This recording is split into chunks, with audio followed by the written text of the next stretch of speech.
হাউজে কৌসরের আয়াত যে একদিন আমরা মরণের ভয়ালকে পাড়ি দিয়ে সেখানে এমন একটা জীবন আসবে, কিছুদিন পর রব্বে করিম ডাকবেন আমাদের হাশরের ময়দানে উপস্থিত। সেখানে মুমিনের গন্তব্যস্থল শান্তির ঠাঁই হবে হাউজে কৌসর। সেখানে পৌঁছতে পারি কি না। দলিলের মাঝে ইমাম বুখারী রহমতুল্লাহ আলাইহি কিতাবুল হাউজে কৌসরের দলিল দেওয়ার জন্য এই আয়াত উদ্ধৃত করছেন। মুমিন আহলে সুন্নাত ওয়াল জামাত সবাই বিশ্বাস করেন হাউজে কৌসর।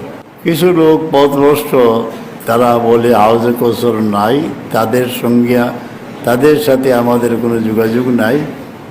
যারা হাউজে কৌসর বিশ্বাস করে জীবন শেষ করে পরপারে চলে গেছেন, তারা যা বলে গেছেন তার উপরে আমাদের বিশ্বাস ওয়াজিব। হাউজে কৌসরের ঈমান আনা, এটার শান হইল কিতা, এক পেঁয়াজ পানি খাইলিলে পান করতে পারলে জনমের তৃষা বিদরিত হয়ে যাবে।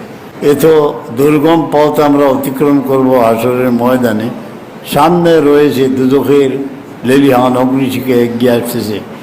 সর্বস্তরে এই এক পেয়ালা পানি লা নাজমা বাদা আবাদা, তারপর আর কোনো পিপাসা থাকবে না, মনের যারা তনের যারা জুড়েইবে।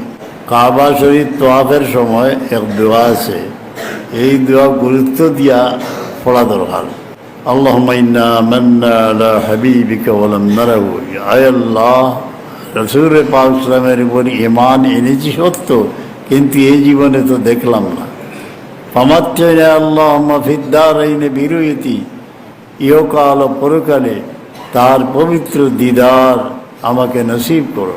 ওয়াসকিনা বিকাসিল লাভা, হাশরের দিন পরিপূর্ণ এক পেয়ালা রসুল পাক সাল্লামের হাতে আমাকে পান করেইও, লা নাজমা বাদা, যাতে সমস্ত তৃষা বিদরিত হয়ে যায়।